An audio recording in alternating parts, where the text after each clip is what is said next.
You're watching SNN Weekend Edition with Christine McLarty. How do you feel being back on your home turf in Florida? It's great. This is the 11th anniversary of a football game when I was governor that I came to flip the coin. Pope Mania is in full effect this weekend as Pope Francis is in Philadelphia preparing to do Mass at Cathedral Basilica of Saints Peter and Paul.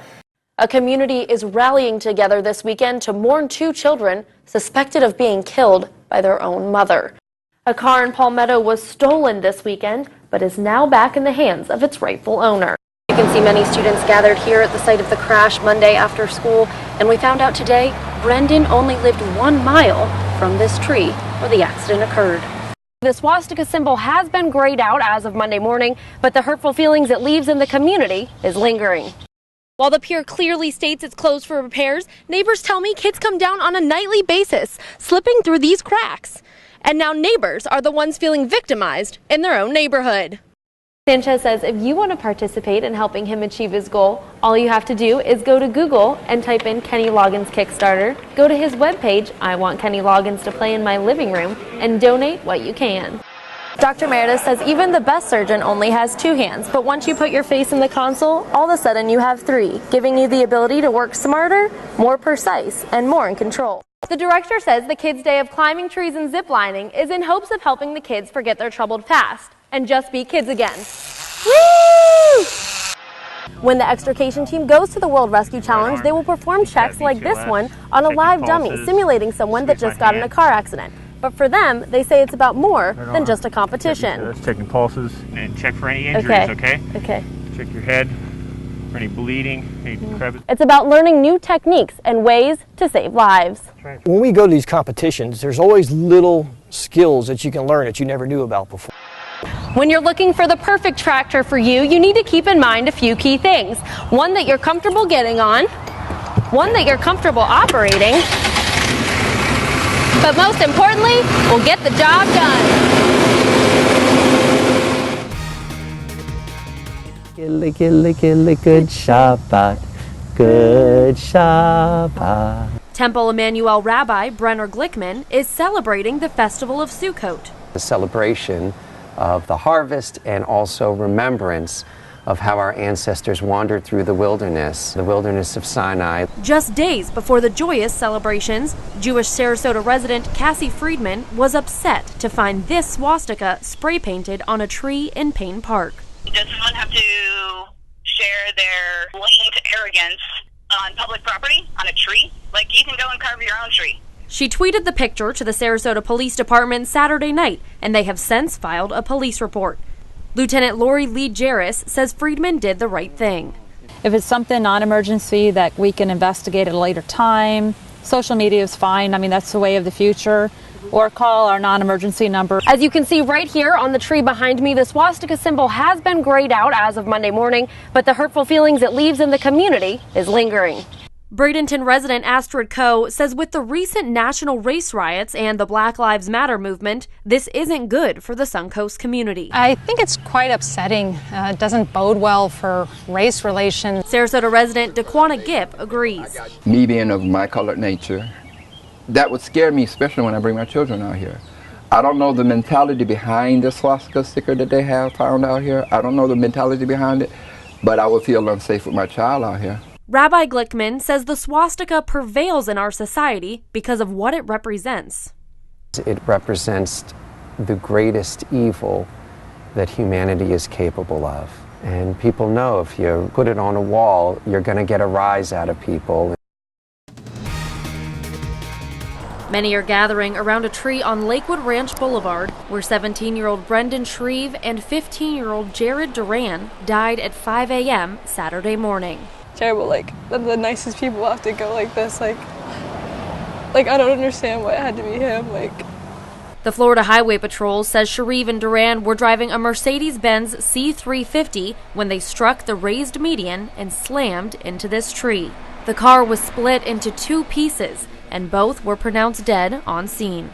You can see many students gathered here at the site of the crash Monday after school, and we found out today Brendan only lived 1 mile from this tree where the accident occurred. Neighbors like Kathy White say they can't believe it happened in their Lakewood Ranch community. My heart just goes out to the mother. So close to home, and kids just don't understand how vulnerable they are. Lakewood Ranch resident Sarah Beatonhead agrees. I cannot even imagine what those parents are going through right now. I mean, their lives are just forever changed, and it's so sad. Patty Catter and her family have lived in the house to the left of the Shreves for more than a year. They say Brendan was one of a kind. He's just a great kid. He thought about everybody else. About 3 weeks ago, my daughter and I went out into the driveway and found that he had just finished washing our car for us. Jared's friend Cami Lazargi says he will be missed by many. It was just like, he was such a good friend to everyone. That's why he has so much support right now. Today, SNN's Christine McLarty got to meet Grace and introduces her now. Christine? That's right, John. Grace's mom tells me everyone that spends more than 5 minutes with Grace will see what a resilient, joyous, and amazing child she is. Hence her nickname, Amazing Grace. Meet my new friend, Grace Weigman. Hi. Hi. Best known as Amazing Grace. This 8-year-old loves watching YouTube videos of people getting shots and playing doctor with anyone willing, even our news team. I now get your operation for you. You're gonna do an operation for me? Yeah. Her life revolves around medicine. Robinow syndrome is extremely rare. It's an extremely rare condition. Weighing in at 63 pounds, her fragile body 4'5", awesome, has undergone a lot of changes. And this is what they placed. It's called a vector, hooks from clavicle to hip. Her spine was growing into the space where her lungs were, and so it was causing her to breathe shallow, rapid breaths. To help, she has had 2 vectors, or rods, surgically placed inside her back. As she grows, the rods need to be manually extended, so she will have back surgery every 6 months until she's 17 years old. That's the next 9 years. But Amazing Grace doesn't let it bother her. She can walk into a room and just light it up. All right. One of the most courageous, resilient young girls that I have in my practice. As Grace gets stronger, so does her family's faith. It's very hard for me to think God could do this.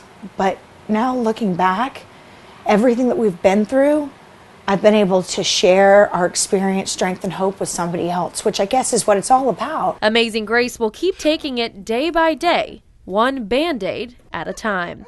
It's cute. And Gracie's mother says the only thing that has pulled her through this is their Sarasota Church South Shore.